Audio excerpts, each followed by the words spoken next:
6 باتوں کی حضور نے وصیت کی تھی۔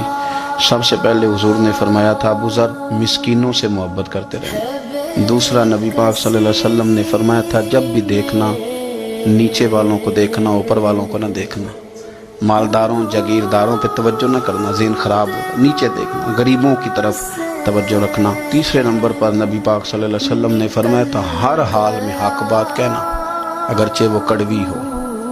چوتھے نمبر پہ میرے محبوب نے فرمایا تھا اللہ کے معاملے میں کسی کی پرواہ نہ کرنا، کوئی کیا کہتا ہے کہتا رہے، تم رب کے رستے پہ چلتے رہنا، ملامت کی پرواہ نہ کرنا۔ اور 5ویں نمبر پر میرے نبی پاک نے مجھ سے کہا تھا اگر رشتہ دار تجھ سے تعلق توڑیں بھی نہ تو جوڑ کے رکھنا، صلہ رحمی نہ چھوڑنا۔